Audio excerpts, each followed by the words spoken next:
Staretown rises because it has to. Hab blocks stack on hab blocks, bolted and re-bolted into the cliffside like bad decisions were never undone. Walkways sag under the weight of generations. Rails drip rust. Acid rain runs downhill and never stops. The cargo 8 grinds up the switchbacks, engines whining in protest.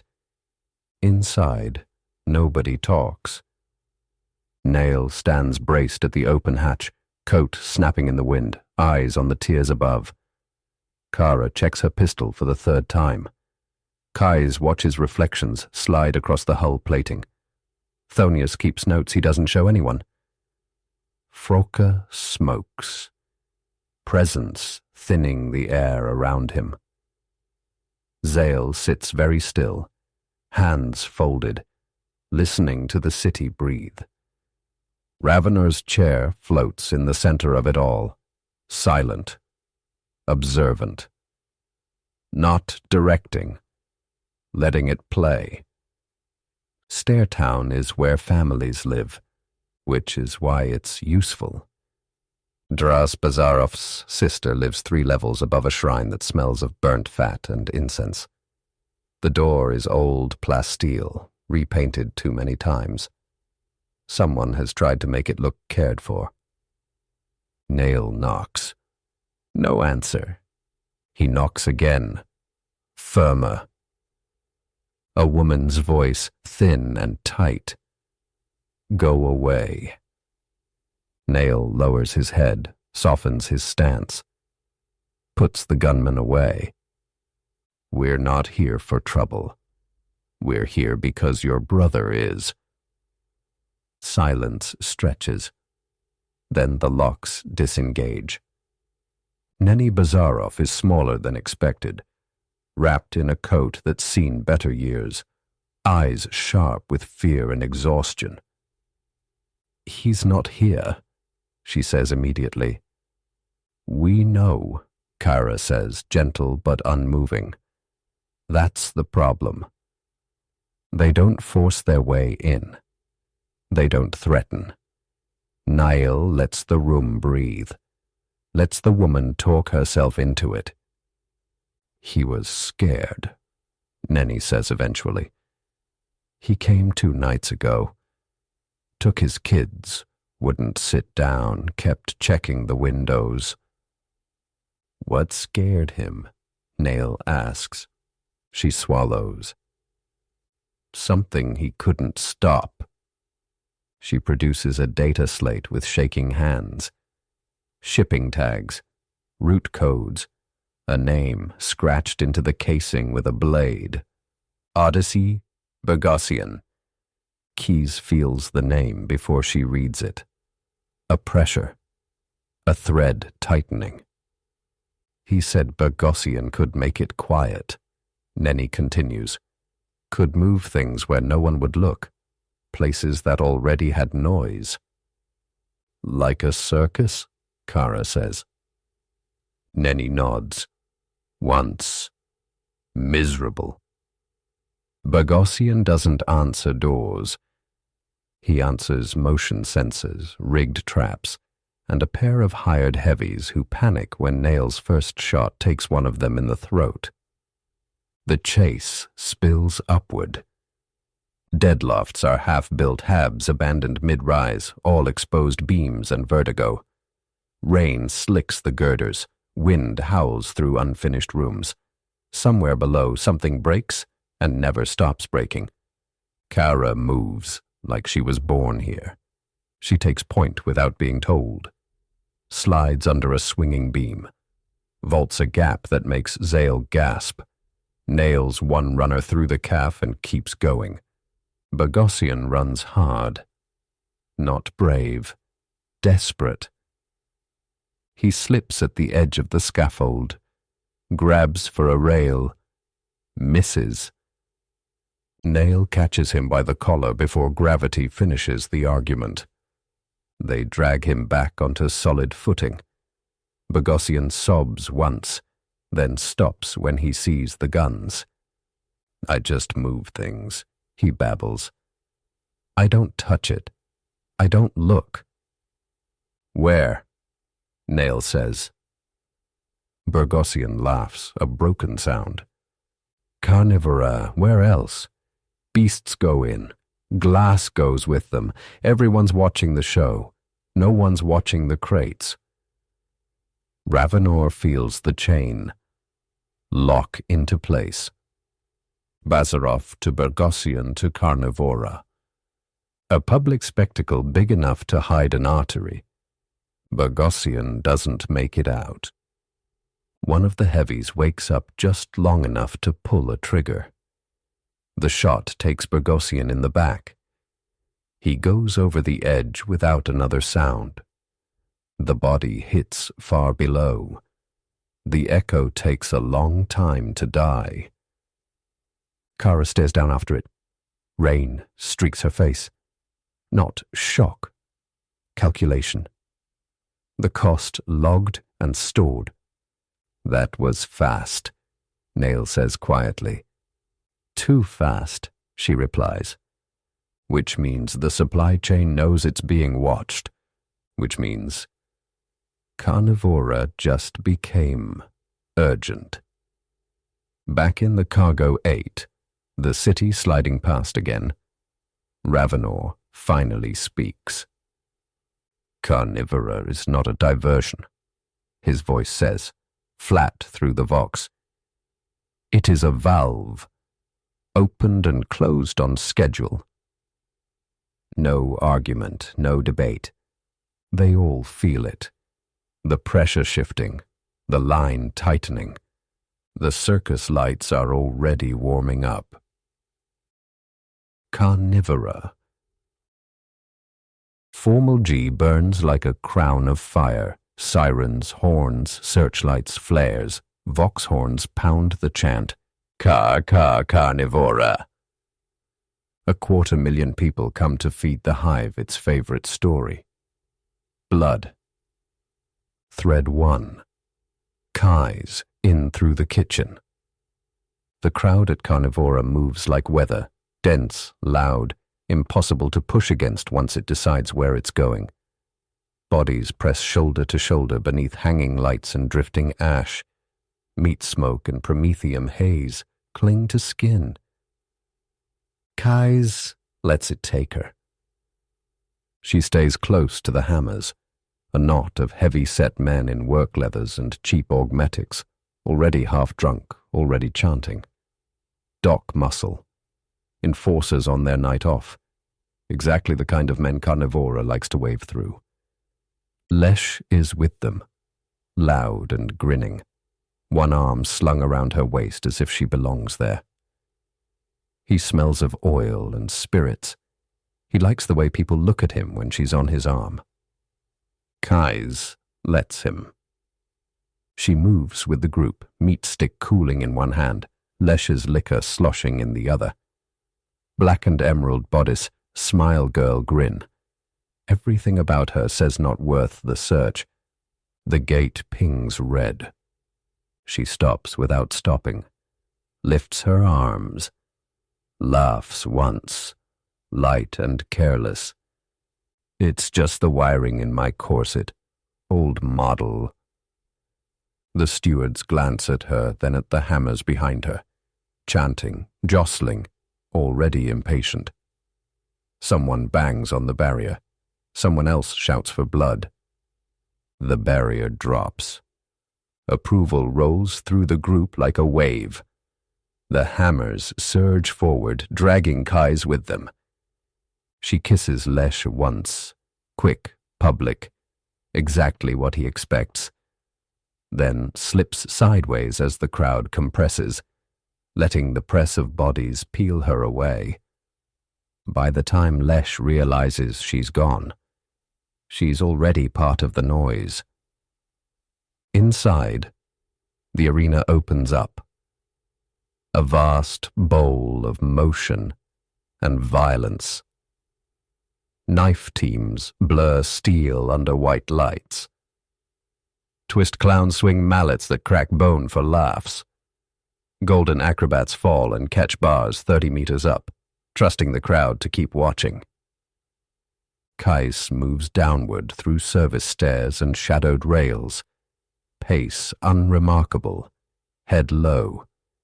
Heat rises fast below. Chains grind. Men shout. Blood slicks the floor in old patterns. The kitchens block her route to the beast pens. Heat, knives, steam. Men shouting to be heard over machinery. Kais doesn't hesitate. Hesitation invites questions. A senior cook blocks her path. Big, sweating, used to being obeyed. She ignores him, dips a finger into a simmering pan, and studies the ring on her hand. Poison scan, she says flatly. Unscheduled. The word unscheduled does the damage. She moves down the line, touching food, glancing at her ring, talking just enough to make it sound procedural. Authority shaped like routine. The cook wilts, introduces himself, starts explaining things she hasn't asked about. At the far end, she gestures toward a sealed service door. That leads to the cave. He nods too fast. Kais removes a pearl earring and presses it into his hand. Hold that up. Don't move. He hesitates. Relay, she adds, comparative readings. That's enough. He freezes, arm raised, eyes locked on the delicate thing he's afraid to drop. Kais is already walking away. She enters the cave without looking back. Thread 2. Kara, wirework and gold paint. Under the gantries the air screams. Mamsel scissors shrieks orders from somewhere above, voice slicing through steam and machinery. Gold paint runs in thin rivulets over a body meant for muscle, not wirework. You're late, Scissors snaps. You're sacked. Kara doesn't argue. She wipes her hands once, palms, a compact from her kit, and steps away, as if she's already forgotten the woman exists. Above her, the rigging web stretches out. Cables, hooks, service lines crisscrossing the void. She moves into it without hesitation. One hand over wire, a short drop. Fingers bite into a guy line and hold. The impact jars her shoulder, but she keeps moving, swinging once to bleed momentum before landing hard on a rafter. She sprints along it, boots ringing hollow, and vaults into a service gallery, where two Clansters freeze mid-laugh. Kara doesn't slow. One goes down, choking. The other folds with a wet crack, and doesn't get back up. She takes the screw stairs 3 at a time. The stink rises as she descends. Burned fat, old blood, the ostrinum chewing through what's left. Below, the main stage detonates into noise. Pit fighters slam into glanded greenskins, orcs bloated with restraint chems, anger leashed just enough for the crowd. As the cage locks shut, Kara leans into her run. Thread 3. Nail and Thonius. The Freight Gambit. Carnivora has a second face the crowd never sees. Docks sunk into shadow, cargo lanes that smell of salt, blood, and paperwork. This is where the spectacle is fed. A freighter eases in on gravwash, engines throttled low to keep attention elsewhere. Its hull is scarred, unremarkable. The kind of ship nobody remembers once it's gone. Buchanald's bushmeats. The manifest reads, legal, licensed, boring. Inside the hold, Thonius is already working. He sits braced against a crate, fingers dancing across a slate hardwired into the ship's cogitator, watching false timestamps slide into place. Delays corrected, checks validated. The paperwork reshapes itself around the lie. Behind him, the force chair waits. Ravenor sits motionless within it, presence held tight, mind deliberately leashed. He lets Thonius carry the deception. This part matters. Frauke rides with them, silent, limiter still engaged. His absence is contained, folded inward for now. Mathuin stands guard over the zipped rotator cannon, eyes on the access hatch. No nerves, no rush. Zale watches everything. The dock clamps bite. The hold shudders as weight settles. "I'm healing," Ravenor says through the Vox sponder, voice flat, mechanical. "Stillness isn't weakness." The ramp lowers. They roll forward together, paperwork first, guns hidden into the understage. The underbelly. Carnivora has a second face the crowd never sees. Docks sunk into shadow, cargo lanes that smell of salt, blood and paperwork. This is where the spectacle is fed. A freighter eases in on gravwash, engines throttled low to keep attention elsewhere. Its hull is scarred, unremarkable, the kind of ship nobody remembers once it's gone. Buckenhold's bush meets. The manifest reads, "Legal, licensed, boring." Inside the hold, Thonius is already working. He sits braced against a crate, fingers moving across a slate hardwired into the ship's cogitator, watching false timestamps slide into place. Delays corrected, checks validated. The paperwork reshapes itself around the lie. Behind him, the force chair waits. Ravenor sits motionless within it, presence held tight, mind deliberately leashed. This entry requires patience, not force. Frauke rides with them, silent, limiter still engaged. His absence is contained, folded inward for now. Zale watches everything. The dock clamps bite. The hold shudders as weight settles. The ramp lowers. They roll forward together. Paperwork first, guns hidden, into the understage. Nail versus Dubo. Dubo walks the edge of the cavay, with the easy confidence of a man who owns the floor beneath his feet. Handlers part for him. Chains clatter. The chant from the bowl above bleeds down through iron and meat. Nail drops in beside him as if by accident, matching his pace, reading the floor as much as the man. "Let's talk." Dubo doesn't look surprised. He smiles, not wide, not pleased, the smile of someone who has already paid for the outcome. "Rip fish," he says. "You know them?" Nail does. Antigula stock, grown blind, bred hungry, designed to strip a man down to clean bone while he's still alive. He opens his mouth to answer, and Dubo presses a stud on the wand in his hand. The deck shudders. A seam opens where there shouldn't be one. Steel jaws peel back, wet and waiting. Nail drops. The tank surges up to meet him. Black water, thrashing bodies, teeth where eyes should be. The smell hits first. Then the impact. The trapdoor slams shut above him, sealing out the noise of the arena. On the floor, nothing pauses. Handlers keep working. Chains keep moving. Only Mathuin, high on the catwalk, sees the moment the floor eats a man.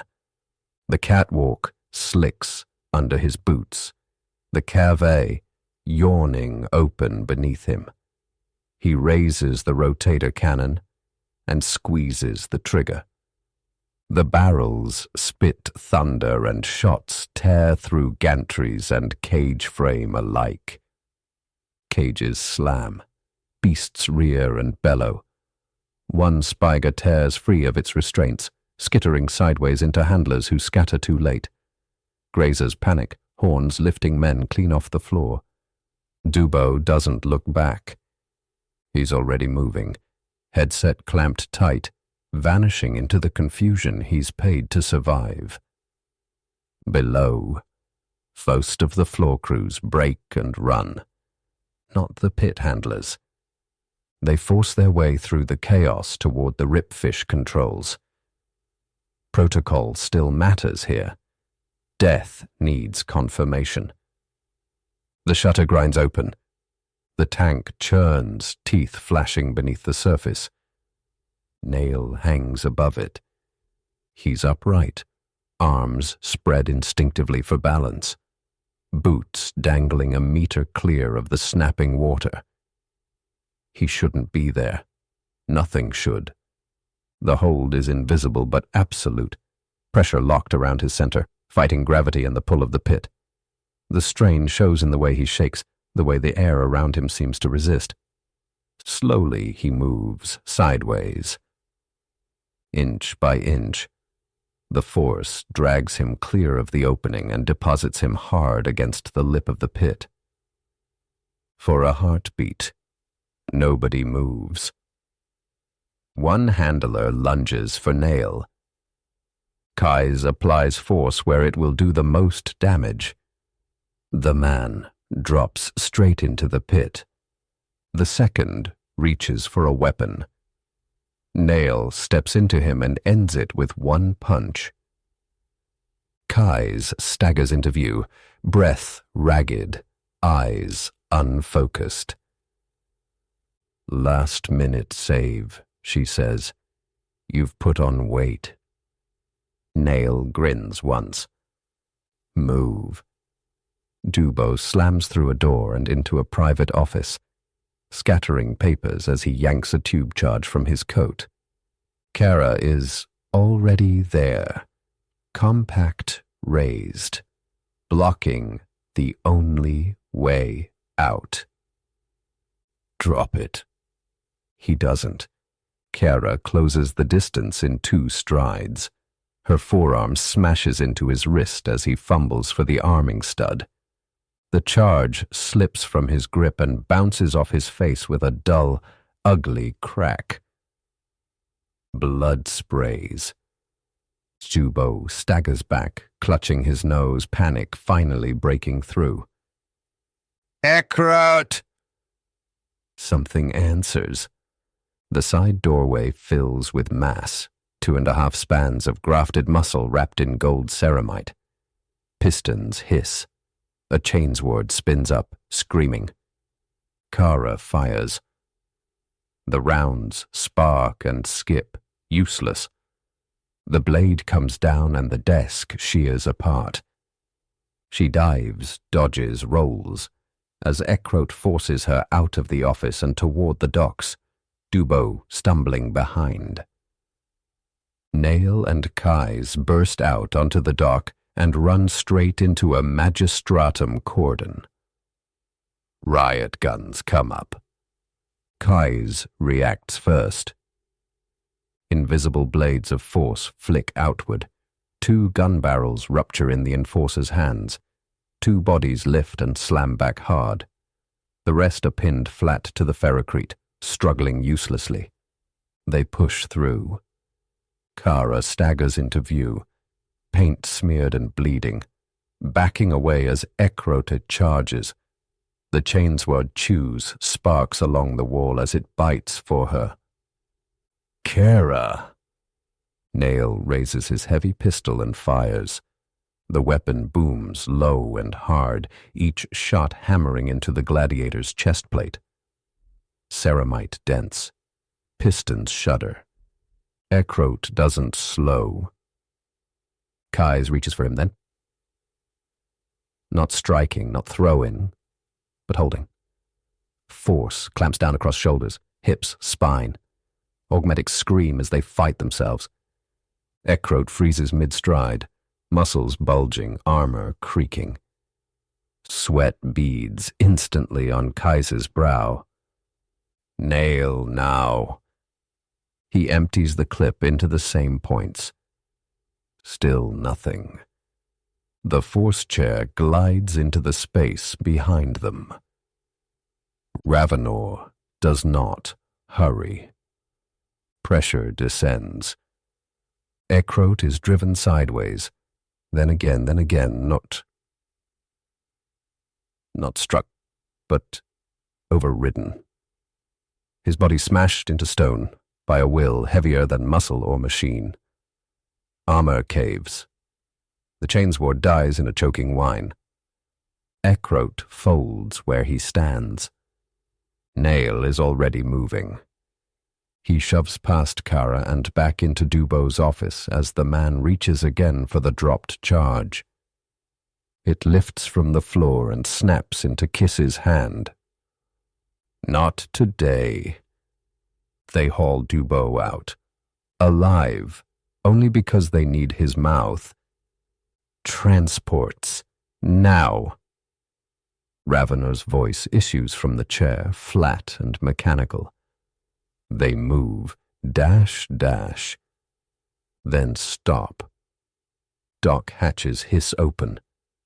PDF units flood in alongside Magistratum, riot shields up, rifles braced. Among them walk the grey suits. One is huge.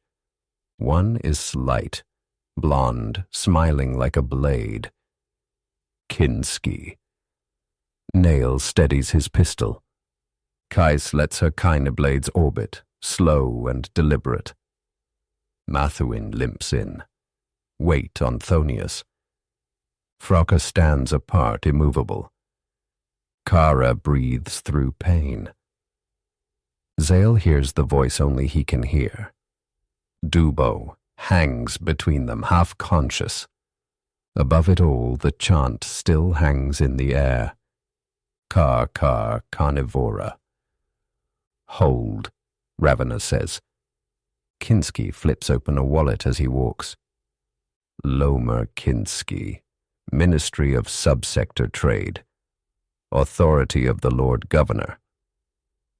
Marshals hesitate, then lower their weapons. A panel slides open on the front of the force chair. Light spills out. A fisheye lens irises wide. The rosette unfolds into view. Gideon Ravenor, the chair says. Inquisitor. Ordo Xenos. Kinski's smile thins. It doesn't reach his eyes anymore. Rain washes the upper precincts of the governor's palace clean, sheeting down marble and plasteel alike. Vans roll through layered checkpoints and disappear into the undercroft, engines dying as escort lights peel away. The air changes inside, colder, quieter. Stone corridors, servitors that don't look at you. Ravenor and Frocka are taken upward through secured lifts, past levels marked for offices, then residences, then nothing at all. The ascent continues until even the signage stops. Kinski rides with them now, flanked by Ahenobarb and Madsen. No posturing, no threats. Just the weight of proximity. Frocka lights an expensive LHO as the lift climbs. Should I call the Ordo? He asks. Not yet, Ravenor says. The doors part. Jada Trice waits at the top. Slender, immaculate. Chin beard cut to regulation neatness. One brown eye, one blue. the sort of asymmetry people remember in testimony. First provost of the subsector, the governor's chief legal authority, keeper of order, and final arbiter on what becomes a crime and what becomes policy.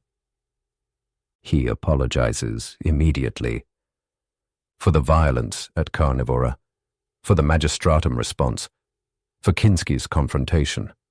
All regrettable, he says, but necessary, part of the governor's wider program of reform. Control, visibility, clean markets. Ravenor lets him finish. Then he names the problem. Flects. Xenos artifacts. Slow corruption. Neural poison seeded through the subsectors. Trice goes still. Not shocked. Not confused. Yes, he says after a moment. That has my attention. He doesn't ask how Ravenor knows. He doesn't argue the scope. He confirms it instead. The pits are the vector. Licensed beasts arrive under imperial writ. Living cargo inspected just enough to satisfy paperwork.